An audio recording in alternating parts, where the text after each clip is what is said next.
Get started. Thank you all for joining us today. My name is Teresa Brink. I am the talent acquisition lead here in Portland. Thank you all for taking the time to join us at our webinar, Leveraging Your Diverse Skill Sets and Backgrounds at Propeller today. We're excited to talk about our work and how we leverage unique skills and our consultants' backgrounds. You'll be hearing directly from a panel of 3 of our Propeller consultants and how they use their unique backgrounds to solve our clients' projects. As I mentioned earlier, this session will be recorded and will be posted on our website after the webinar. And please feel free to ask any questions in the chat. We will do our best to respond and monitor the chat. And we will try to leave some time at the end so you can ask some additional questions. I would like to give a quick overview of Propeller and who we are, and then we will also be going back and have Dory, my colleague, introduce the panelists, and we will then jump into a Q&A about our consultants and how they leverage their unique skill sets and transferable skills in their projects. And then we will also have some time at the end to talk a little bit more about next steps and how you're able to engage with us further if you're interested. Let me just jump into the meat a little bit before we jump into the meat of the conversation and talk a little bit about Propeller and who we are. So we are a mid-sized consulting company originally located in Portland. However, we have 6 other locations throughout the United States, Minneapolis and Dallas being the 2 new locations that we added this year. We also just celebrated our 10-year anniversary this summer, which we are very excited about. And one thing that is interesting about Propeller specifically is that we have a local model, meaning none of our consultants have to travel for their work and work directly with Fortune 500 companies with headquarters in their locations. In terms of our values, we're actually industry agnostic. So we do not specialize in one specific industry. However, a lot of our work is in retail and tech, and also healthcare. Other industries that we work in is finance, utility, and education. And in fact, I think our different industries truly allow us to have a wide variety of different projects for our consultants. For example, they're able to use their transferable skills to flex into different industries. A good example of someone who has, kind of came from a different background was one of our consultants that we hired earlier this year. They had a healthcare background and then were able to use their skills in a tech transformation project in a utilities company. So we really try to look for diverse backgrounds here at Propeller and give our consultants an opportunity to flex into different industries. Another interesting part of who we are at Propeller is that we are 30% employee owned. So all of our employees have partial ownership of the company, which really makes us, very invested in the success of the company. I would also describe us as very engaged with our community. So we not only work with local clients, but we also support local communities, partnering with nonprofits, and we also do a lot of pro bono work, which is something our employees, especially our consultants, really enjoy. Next, I would like to hand it off to my colleague, Dory, and she will kind of lead the more exciting part of our webinar and introduce our 3 consultants. Amazing. Thank you, Teresa. Thank you for sharing a bit about Propeller with everyone. Welcome, everyone. Thank you very much for spending your lunch hour with us. We really appreciate it. My name is Dory Grant. I am one of the talent acquisition leads here at Propeller, and I have the extraordinary pleasure of introducing 3 of our incredible consultants today. And so we're going to take an opportunity and kind of go one by one to hear a bit more about their background and some of the projects and consulting work that they're doing once they've joined at Propeller. So I will hand it over to Danielle first. Danielle, if you wouldn't mind, sharing a bit about yourself, please.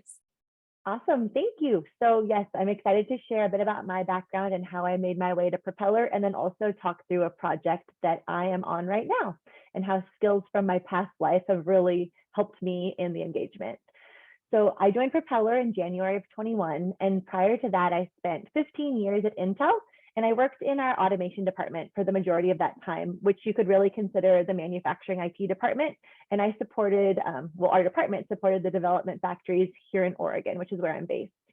And my first role, which was a job that I took immediately after college, was as a systems engineer.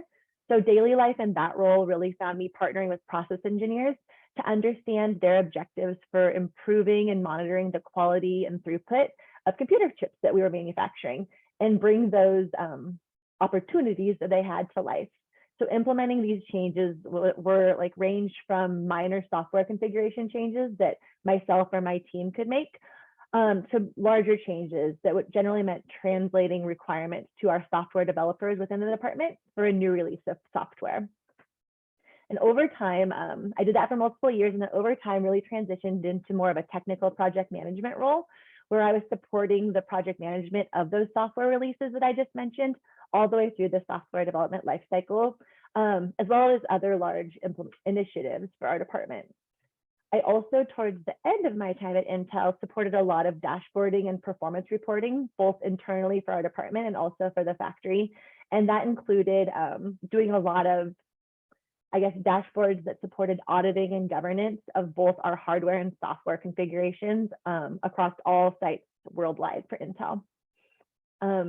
How I made my way to Propeller, around 3 years ago, if you think like I joined Propeller a year and a half ago. So 3 years ago or so, I started having this just nagging feeling that something was off in my professional career, and I couldn't quite put my finger on it. And it wasn't until I was kind of volunteered for facilitating a corporate training program at Intel that I like really figured it out.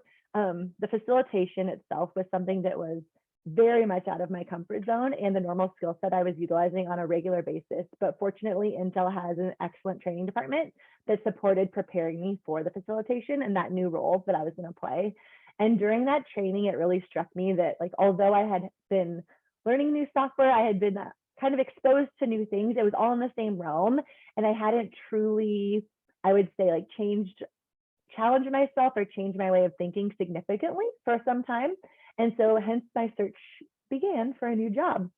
And honestly, consulting was not something I'd ever considered, but Propeller popped up in my LinkedIn feed, and I was very much attracted to the ethos and vibe of the company. And the more I thought about it, the more I realized like what better way to gain exposure to new people, industries, and companies than consulting, which is something I really wanted to do. So in terms of skills that I leverage from my past life at Intel as a consultant, I honestly continue to be amazed on a regular basis.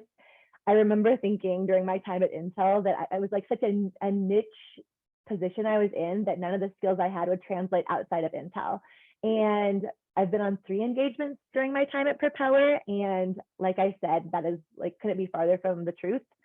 So first and foremost, I think like the first skill I have called out comes to mind, and that's the ability to translate business to technical requirements and vice versa. So that's something that I've used on all of my engagements to date.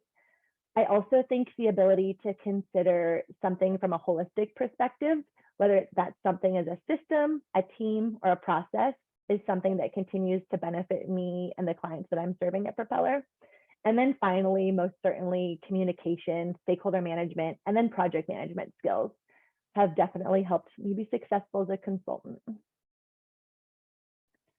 All right, and now on to the exciting stuff. I wanted to share a little bit about a project that I'm on. It's actually a project right now, and kind of get a little bit more explicit in the skills that I'm using that are diverse.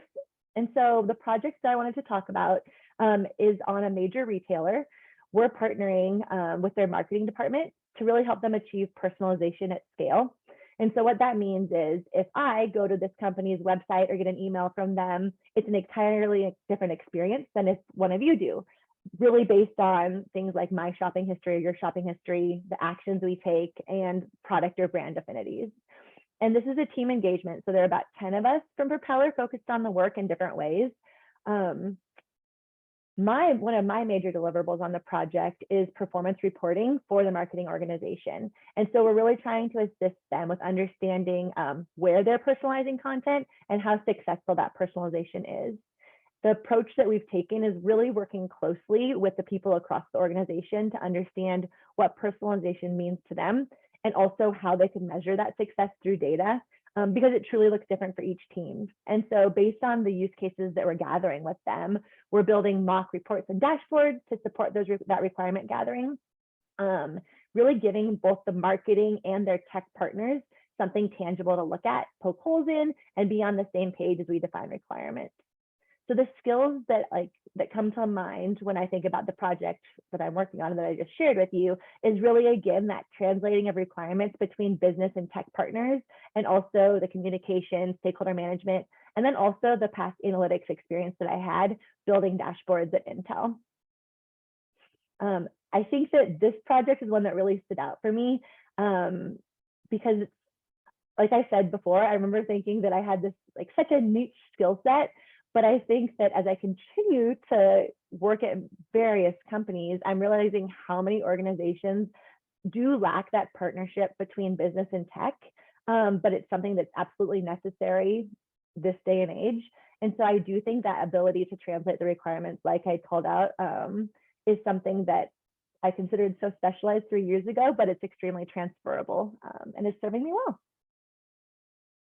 With that, I think I'll turn it over to Roger. Hey everybody, thanks for having me. Thanks, Danielle. So I think I'm probably the newest one on the panel today. I joined Propeller I think I'm just over the 6-month mark. So I guess prior to Propeller, my background's primarily been in strategic planning and operations within the healthcare and tech industries.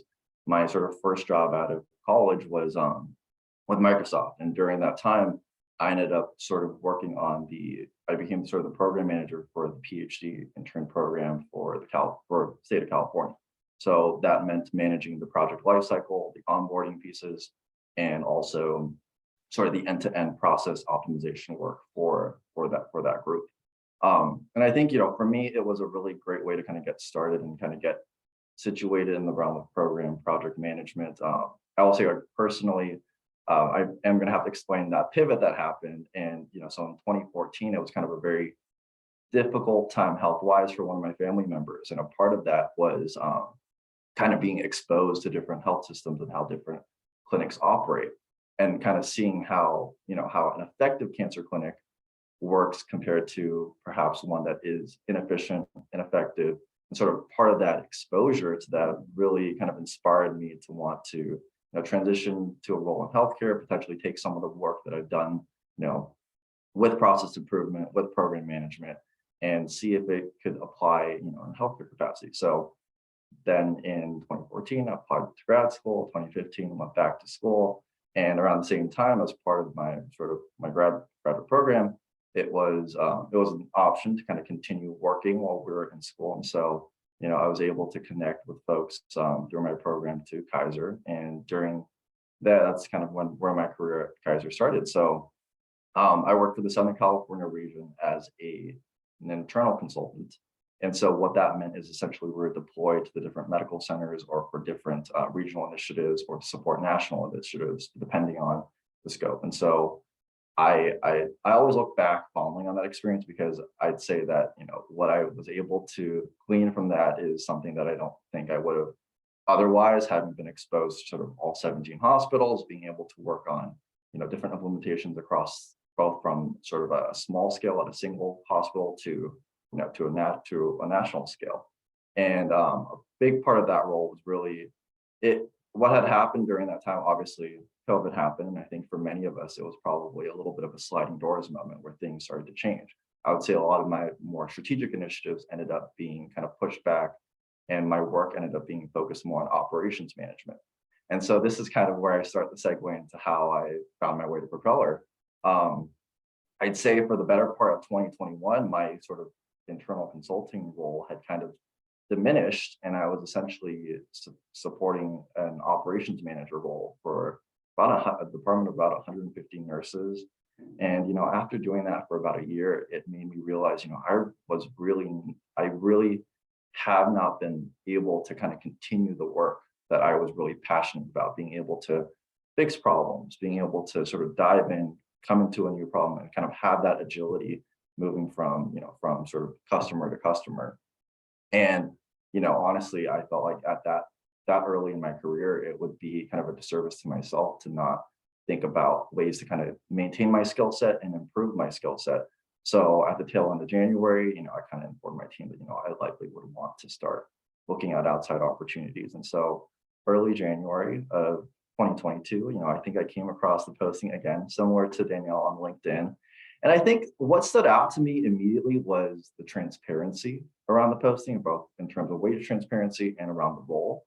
And I feel like I couldn't have had a better experience during the interview process either, because from beginning to end, I feel like the Propeller team really stood out, especially compared to a lot of the other conversations I was having at that time, just in terms of me always being able to come away feeling like I actually engaged with the other person on the other end, and that I was being asked genuine questions. And it didn't just feel like, the sort of pomp and circumstance, the decorum, the song is same old song and dance. And so that really, really stood out for me. And so I think after going through maybe like a 2.5 week interview process, I was happy to sort of make that transition. And I think my last day of work was, I want to say February 22nd. And I think my first day was February 23rd at Propeller. So it was kind of a 1-day transition, but it was kind of, I couldn't have asked for kind of a better start. Kind of now another segue into sort of some of the transferable skills from my background that I've been able to apply to the current project. I've been on one engagement thus far. I started with my client, which is a multinational software company. I started with them at the tail end of March. And originally we wrapped up the first phase of the project in August, and it's since been extended through the end of the year for us to work on the second phase of the project. And I would say for me, kind of what I've really been able to carry over, even with, again, I had that same type of feeling of like, wow, I feel like I've really kind of built a niche in healthcare. Can I find a way to sort of take those skills and apply them in other environments? And I think for me, for this project, this is with their HR, with this company's HR tech team.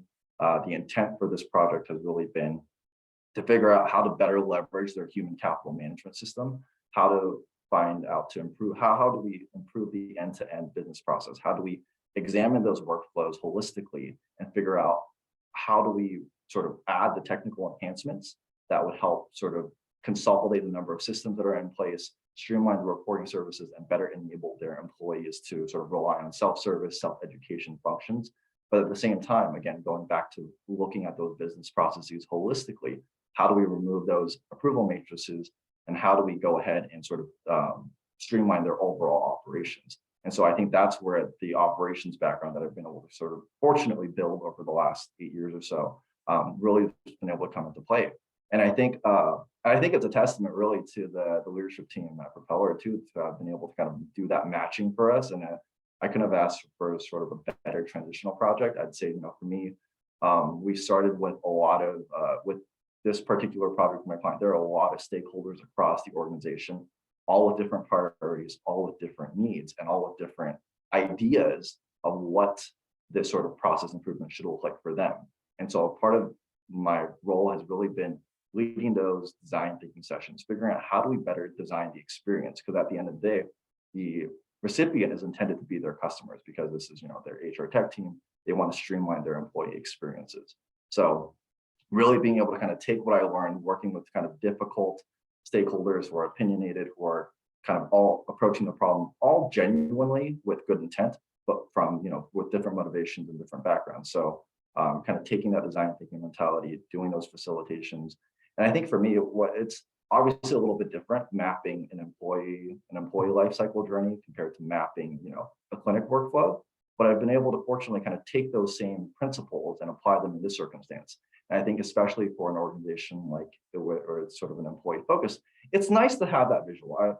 I don't want to speak for everybody, but I feel like from my experience, it's been, I'd say, 90% of the people I encounter are visual learners. So kind of seeing that on the page and having something tangible and having, a straw man to react to, that helps drive conversations, and that helps push either it'll push a reaction of like, I don't like this, I don't want to do this, or hey, I finally understand why we're doing X, Y, and Z. And I think for me, from my background, it's always been about a key focus has really been about developing the right KPIs, the right metrics. And so for this project, what was interesting for me stepping into this is that I feel like the value of phase one has really been setting up that framework for the project, because beyond coming in with the idea of we want to do process improvement, we want to optimize these workflows. Beyond that, there was no sort of established framework. So I essentially got to approach the project as a blank slate and sort of build that from the ground up. And I think this way, I was able to kind of get those folks to think about what are our metrics at the beginning versus trying to tee them up at the end, because I think that was a lot of the feedback that the existing team that I support had gotten on sort of a previous iteration, and a part of it was really about kind of marrying sort of more of those agile principles with some of the more traditional, product management waterfall principles, right? And so what I've been able to build for them is kind of a really hybrid model, as it were, where we're able to incorporate those agile sprints into the larger project structure. And so I think part of what we've been able to realize thus far by having those conversations early, I'm trying to sort of use the transferable skills and tee into the project at the same time. But with that said, we've been able, by having those conversations early about the metrics, we're able to really demonstrate the ROI for our first phase. So for example, by the end of August with our project, it was around streamlining the process for their promotion cycle. And so we were able to demonstrate that we reduced the number of employee tickets that were submitted to the resource center by about 40% in comparison to last year. At the same time, save their HR employees, who would be the individuals trying to resolve these tickets, about 32% of their working time, which translates to about, I think it's about 4,000 hours annually, in terms of time that they spend trying to address and resolve all these tickets. So I'd say that, it's been a really, really great transitional project for me to kind of figure out how I can take those previous experiences and really keep growing, keep learning. I feel like, with this, it's been a way to kind of really reinvigorate, I feel like, my consulting background and kind of my experiences with managing different types of projects and also addressing different types of problems. So that said, I think that's all I have for today, but I'll transition it to Joy. Awesome. Thanks, Roger. Thanks, Danielle. And thanks everybody for listening to what I'm about to say. So like Danielle, I have been with Propeller since January of 21. In fact, I'm pretty sure Danielle and I onboarded together, although it has been a while.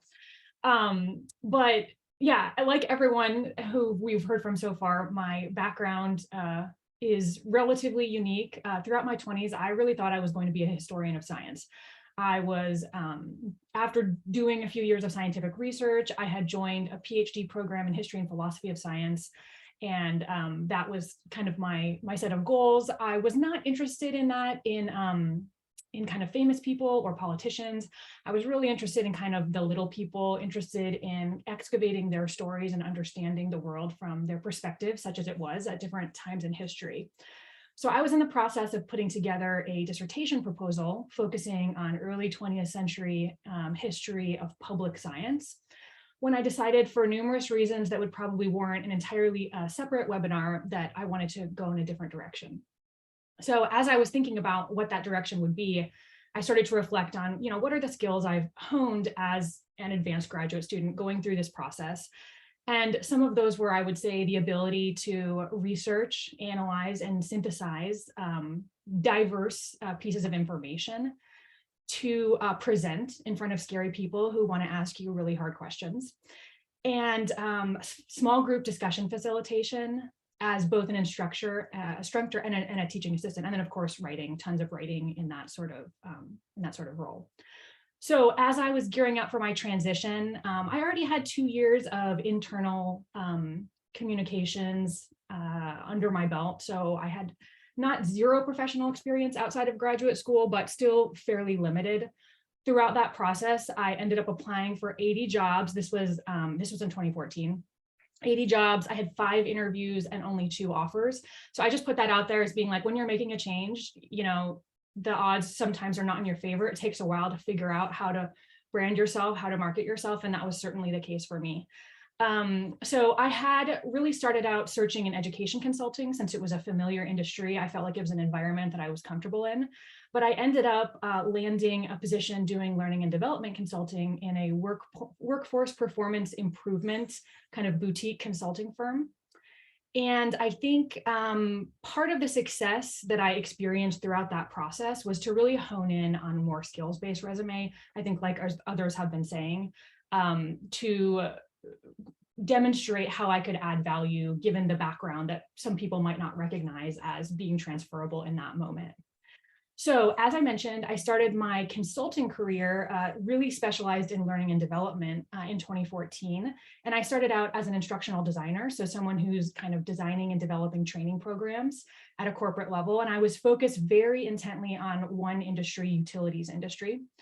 There may be others on the call who are familiar familiar with some of the common instructional design frameworks, ADDIE, so analysis, design, development, implementation, and evaluation. And in the beginning of my career as an instructional designer, I was super focused on developing and implementing. But as my career grew, I was able to grow into the design and analysis and also the evaluation pieces. And then later on, I became a learning and development program manager. I would say the skills that I continue to hone, jumping off from graduate school in that role as a learning and development consultant, was my ability to interview highly technical people. As an instructional designer, you're always going out, you're getting a bunch of information, and then you're trying to figure out what's the best way. How can I get to the heart of this content and make it super actionable in a way that meets the training needs and objectives of whatever I'm trying to design and develop? So, and actually I ended up connecting it to what I was doing previously as a historian of science. It really felt right for me because as a historian, I was interested in the end user, if you will. So I wanted to know about the little guy. And as an instructional designer, I wanted to put myself in their shoes to understand and take their perspective so that I could have an empathetic approach and really meet the needs of where they were at in that moment. And so I think for me, that's a continuing theme throughout my career that has been really important to me is cultivating that empathy and perspective taking. When I decided to transition out of learning and development consultant, I was really at a point in my career that I was ready to take on bigger kind of strategic problems. And change management is kind of a natural next step if you're someone who specializes in learning and development, depending on where you're going, because you're often having the opportunity to take on more strategic and organizationally focused roles. So taking a broader view of which training is just one component. And so that was a really great fit for me as a next step with Propeller to expand on my skill set and also to kind of double down on building my business acumen, my broader organizational context, business acumen. Let's see. Oh, of course, industries. Yeah, I had mentioned before that I was really focused on utilities industry for almost 7 years. And when I shifted to Propeller, I was really excited about the opportunity to get my feet wet learning about other industries. And I have certainly been able to do that since joining Propeller. I've done retail and then technology and other industries that I had never expected to gain exposure to. So it has been very rewarding. Of course, as you heard from Roger and Danielle, I also have the opportunity to learn from really smart, accomplished colleagues. And so that's always something as an opportunity to grow with Propeller. And then, yeah, as a change management consultant, I'm still focused on the end user of the experience, which is, I think, a theme throughout my career. I want to wear that anthropological hat and kind of improve and understand people's local ecologies. So I do view that as one of the mandates that I continue to work on. So that said, Jillian, if you want to go to the next slide. So this is the engagement that I'm currently on. It's a communications and engagement strategy project. So we had a client in a technology industry that was experiencing really high attrition and low engagement scores on one of their flagship programs. There was a perception that the leaders were communicating poorly. And I think there was ongoing cultural tension from what people considered to be an unsuccessful merger. So they were kind of legacy companies.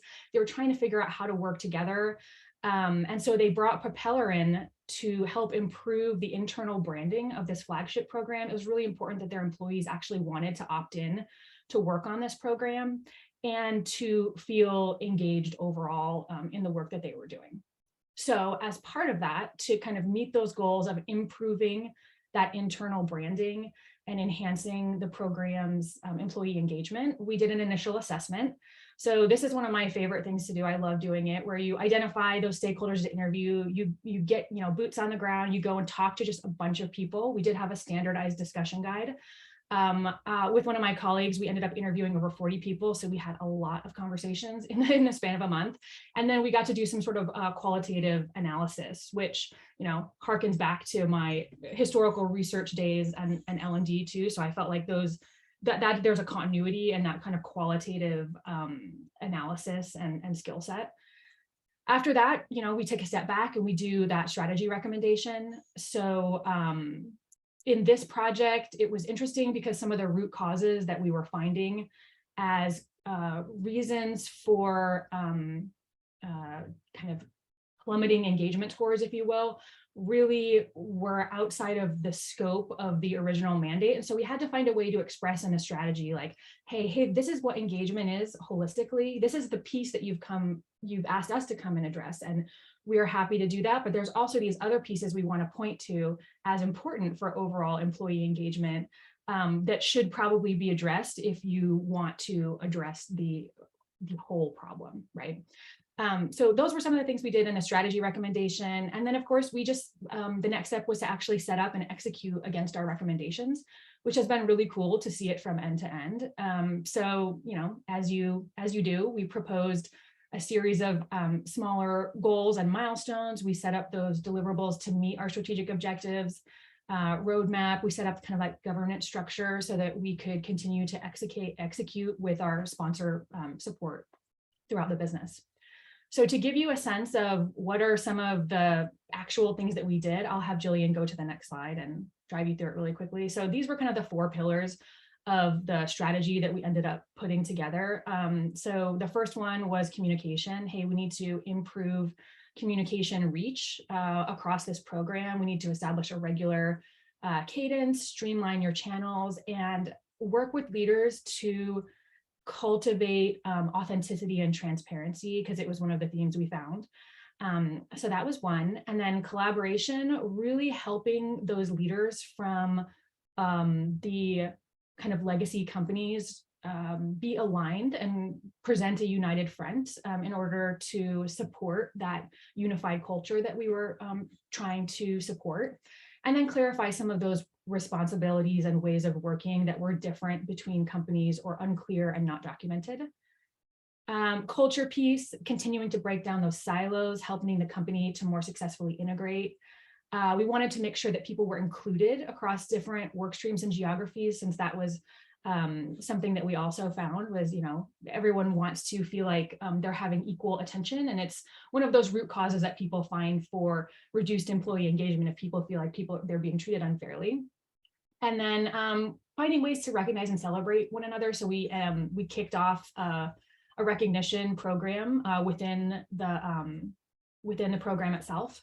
And then, just trying to remember to have fun, trying to bring a little bit of lightheartedness to some of our messaging.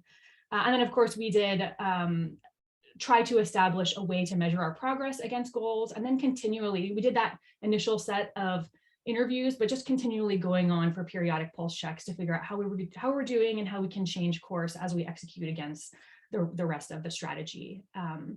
So I've been on that program, I think, for almost a year, and we're continuing to, I think, improve iteratively.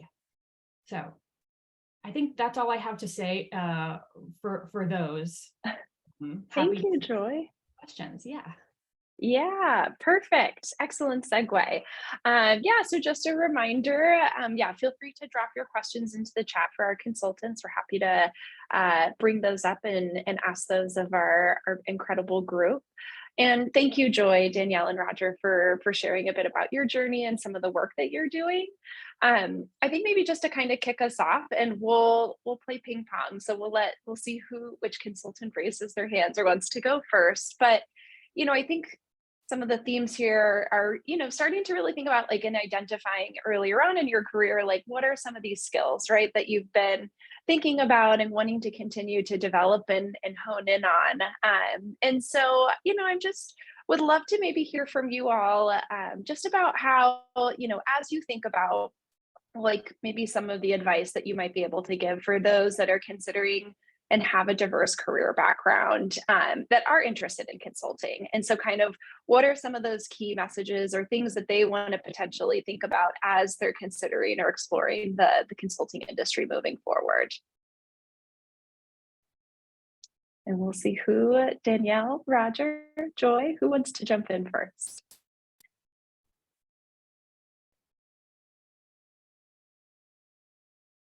I can pop in. Cool.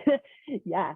So I think we've kind of showed today that you can really come from any sort of background and be successful in consulting. One of the awesome parts about consulting is that you do have the opportunity, especially Propeller, to work in all sorts of industries with all sorts of people and on all sorts of projects. And I'll give a shout out to just Propeller leadership. And I think Roger touched on this briefly, but there is a lot of thought put into the engagements we're put on, also asking us what type of area we would like to be in. So I think that no matter your background, if you are a driven individual that's curious and happy to ask questions and learn about a company and really serve that company well, that you can be successful in consulting. I touched on curiosity there, and I think that's one of my biggest things to call out. Like, don't be afraid to ask questions, because no matter where you come from, like I came from semiconductor manufacturing and I'm now in marketing. And even if I had come from a marketing background, marketing looks different in every single organization. And so asking those questions is one of the things that I've learned is the most important, not being afraid to ask questions and be curious about the company that you're working at. I love it. Propeller, a culture of asking questions. I think that explains a lot of it. Awesome. Yeah, Joy, Roger, anything else to add? Want to share?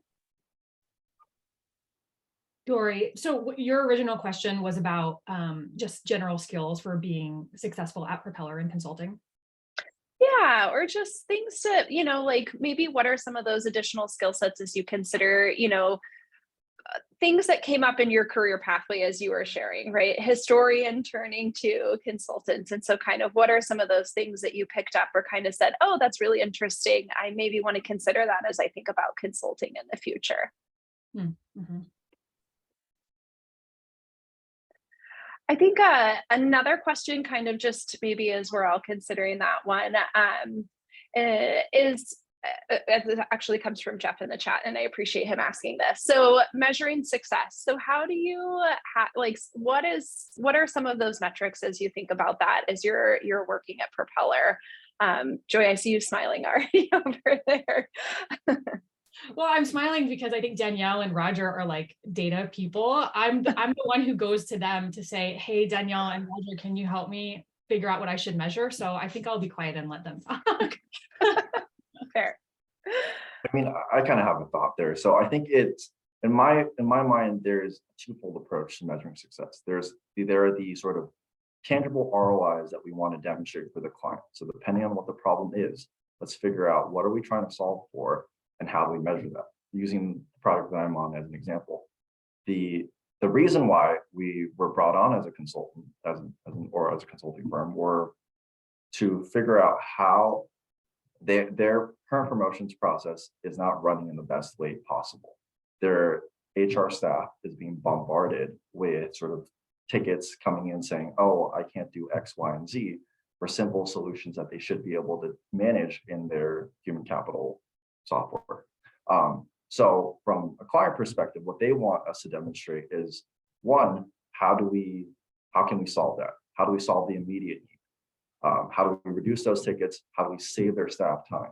Right? Those are sort of tangible project specific metrics of success. I think when I approach it from the lens as a consultant, like I said, I was entering this environment where they didn't have a consultant before. This is sort of a group that typically hadn't worked with an outside firm before, and we're also sort of in a state where they've done sort of iterations of process improvement work, but nothing was really sticking. So in my mind, the biggest value add that we could bring to this client was demonstrating how do we build that project framework. So how do we set up for the drivers? What is our meeting cadence? How do we memorialize some of that data? It includes like process flows. How do we capture these best practices? How do we build a sort of a model so that the organization can essentially get to the state where they can run on their own with their projects, right? How do we up-level their own staff to be able to sort of support this work, right? Because even as the project lead, there are other project managers internally that I work with this client. And so it's really been also a coaching exercise in figuring out, well, what are the gaps between how they want to see their results measured, and how do we build for them a sustainable project framework that they can carry on moving forward and use for different projects. So we don't want it to be sort of, in my mind, I was like, I don't want this to be just specific to this niche need. And that's why it has evolved now into a second phase where we're focusing on a completely different problem. We're focusing on sort of universal document management for their Europe market and for their Asian market. So with that, it's a completely different scope of work, but it's still about the same sort of process framework. So hopefully that helps.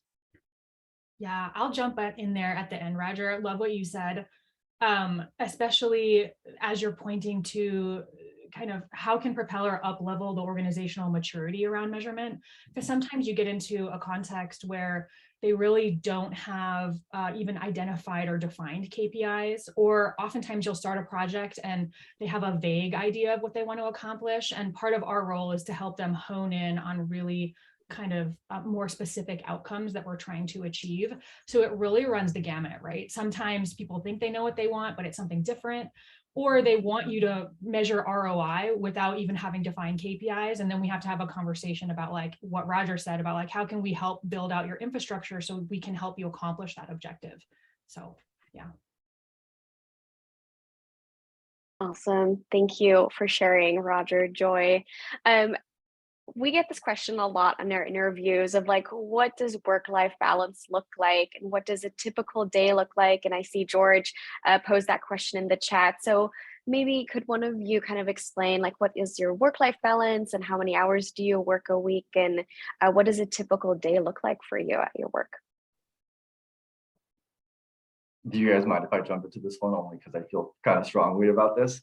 So Go for it. I'm going to be honest. I come from an environment where, with my last job, there was no work-life balance. I was as sort of, when you're running operations in healthcare, it's pretty much being available 24/7.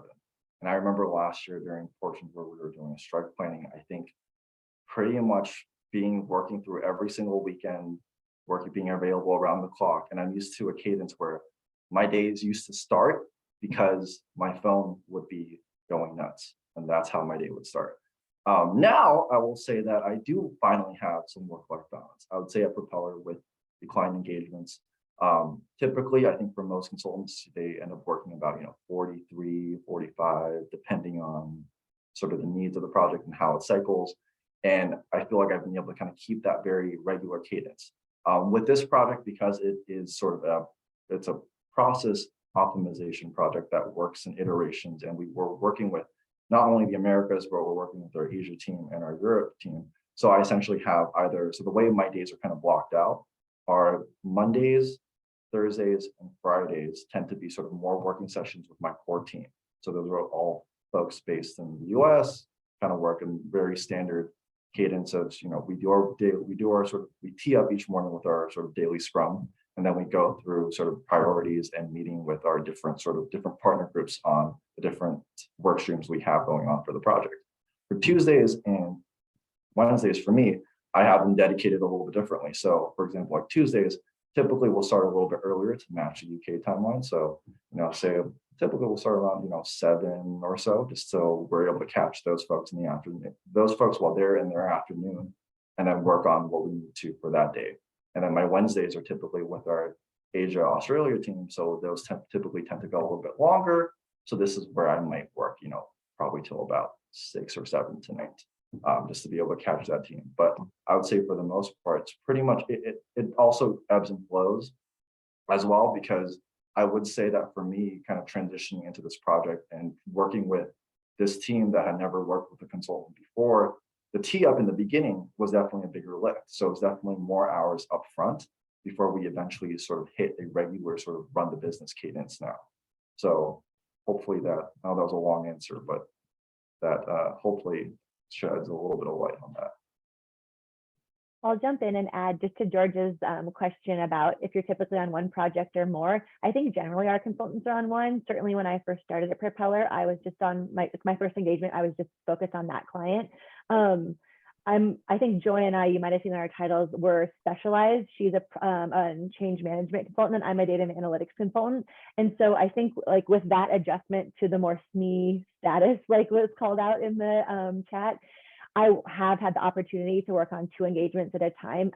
Like the last few months I've been doing that, which has been fun to get exposed to multiple clients. They're definitely in a lighter capacity. One was just kind of coming in and serving from a more strategic perspective and also project management. And then the other I'm in more, like I would say that's where the bulk of my time is dedicated.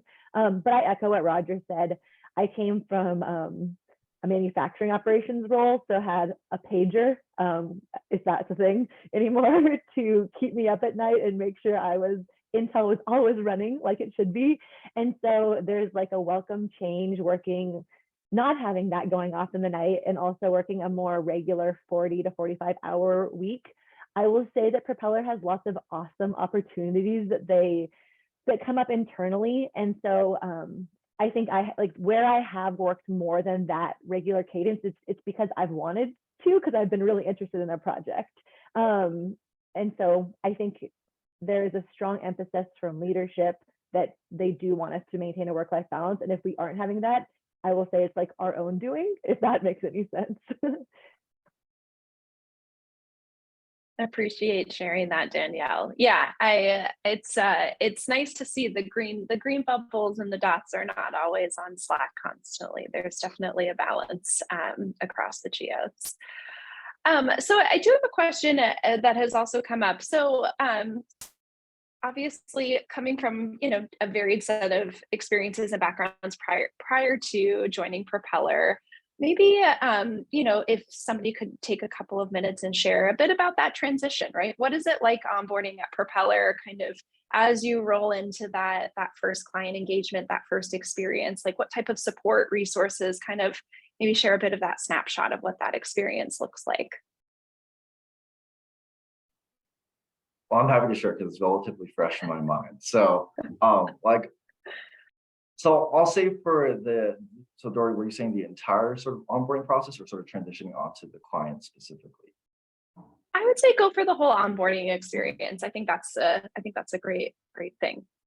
Well, I don't want to sort of set unrealistic expectations for folks, but I will say that my onboarding was, like I said, the day after I had wrapped up on my last job, 3 days of virtual onboarding.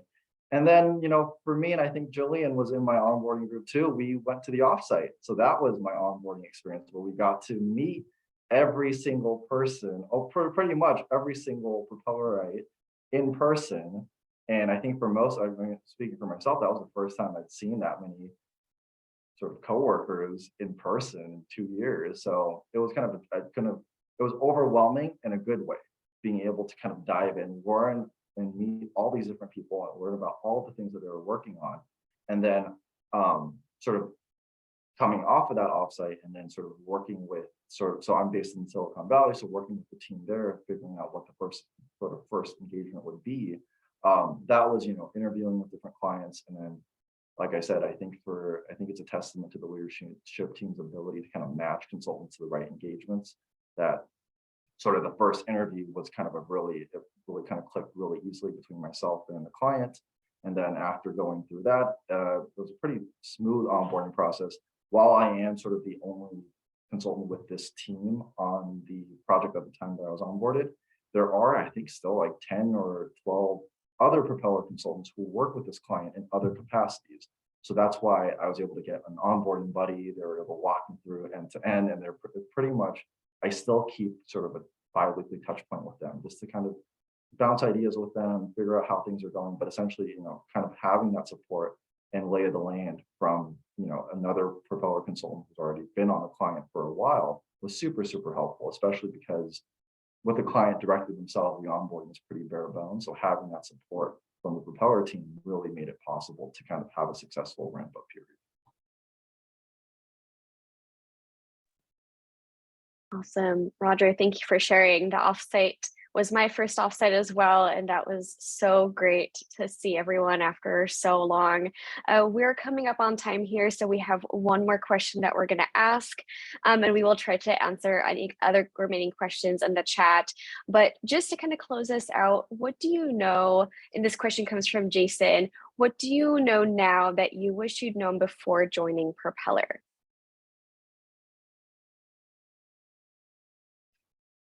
I'll jump in. That's a tough one, but I've got a first pass for it. I think, coming in and I felt like I have to learn about all these industries. I have to be a specialist to learn all these industries or whatever. But I think 80% of what people are looking for in most engagements is for you to make structure out of chaos. You go in like things are disorganized, they're ambiguous. One of the huge things that you can do is to just structure things, write it down, structure it. And when you keep that in mind, I think you start to add so much more value, and it increases your confidence that cuts through lots of different problems and industries, because, the more things change, the more they stay the same. So I have to echo what Joy said. That I can't think of a better way to sum that up. I love it. Well, thank you all. Joy, Danielle, Roger, thank you very much for taking this time and sharing a bit about your journey and your experiences leading to Propeller and some of the cool client engagements. And sounds like fun, rewarding, challenging opportunities that come with that experience as well. If I can ask, Jillian, always one step ahead of me. I love it. So a couple of things just as we wrap up, we'll share and continue to answer a few more questions in the chat as well for those that have it. But we also want to let you all know that we are hiring. So those great roles that our consultants have taken on and are working on, we have some more of those opportunities across all of our geographies. So Portland, San Francisco, San Jose, Denver, Colorado, Dallas, Texas, and then of course, Minneapolis as well. So myself, Teresa, and our other colleague, Julia, who's was not able to join the webinar today, we'll share those links out with you all on how to be able to connect and learn more about the opportunities. But regarding next steps, so there's a couple of things. We'll be sharing out an interview quick guide with you all. So it's a great way to learn more about, of course, how we go through the process and the conversations that we all will have with you. Feel free to check out the other opportunities, of course, on the career page. So we can definitely continue to have those conversations, even if you're just still exploring and continuing to learn and wanting to learn more about those roles. And then last, but certainly not least, we are happy, myself, Teresa, and Julia, as I mentioned before, happy to have and continue those conversations with you all as well. I'll drop in our LinkedIn messages, so that way we can have that conversation with you as you're continuing to learn more just about Propeller, as well as the roles and kind of those expectations that come with consulting.